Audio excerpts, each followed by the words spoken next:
Hello everyone, welcome back to my channel. I hope everyone is having a wonderful day. The high-stakes gamble. The studio lights blazed down as Bradley Walsh greeted the contestants with his usual warmth and energy. Welcome to the chase. Tonight, we have Pete, Ellie, Zainuddin, and Ivan ready to take on the formidable Dark Destroyer himself, Sean Wallace. Let's see if they can outrun him and take home a cash prize. Pete, a 46-year-old clinical hypnotherapist, stepped forward first.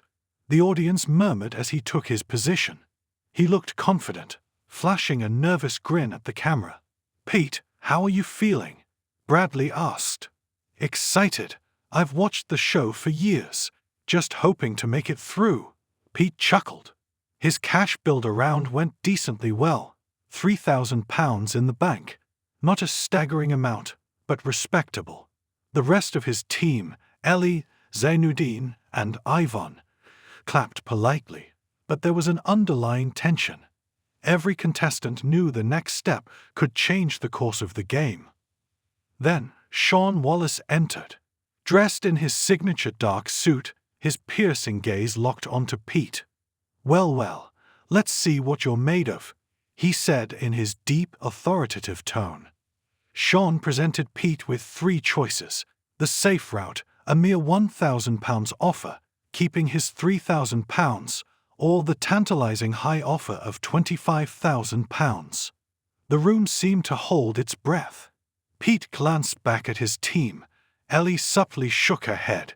Ivan mouthed no, and Zainuddin raised his eyebrows in uncertainty. But Pete's mind was made up. "I'm going high," he declared, his voice filled with determination. Gasps rippled through the audience. Bradley's face split into an approving grin. "I love it. I wish more contestants had the guts to do this." Sean simply nodded. "A bold move. Let's see if you can back it up." The first question appeared. What year was Calamity Jane first released as a film? Pete's face fell. He furrowed his brow, considering the choices. 1950, 1953, 1957. He hesitated before selecting 1957. The correct answer, 1953. A groan swept through the audience. Bradley winced. "Unlucky, Pete." The next question followed swiftly, and once again, Pete fumbled. One wrong move after another, and just like that, it was over. Sean leaned forward, his expression unreadable. "I'm afraid that's the end of the road." Pete let out a long breath and smiled sheepishly. "Well, at least I tried." Bradley clapped him on the back. "Absolutely. No shame in going for it."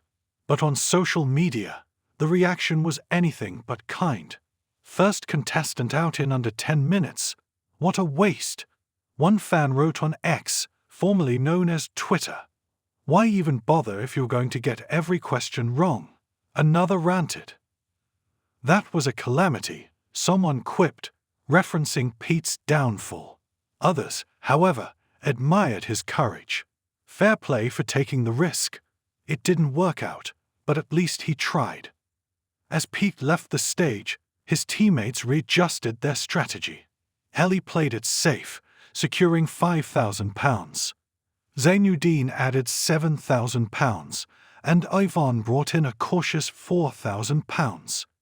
Together, they entered the final round with £16,000 in the pot. The tension was palpable as the three contestants faced Sean Wallace one last time. They answered as quickly as they could, racking up a respectable 16-step lead. The audience buzzed with anticipation. Could they beat the Dark Destroyer? Sean started his chase, his speed ruthless and his knowledge impeccable.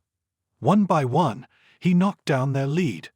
With just 3 seconds remaining, he answered the final question correctly. Game over. Bradley sighed. So close, but Sean does it again. The team smiled, gracious in defeat. "We gave it our best shot," Ellie said. As the credits rolled, Pete sat in the green room, scrolling through his phone. Some comments stung, but others made him smile. At least he had taken a chance, and for that he had no regrets.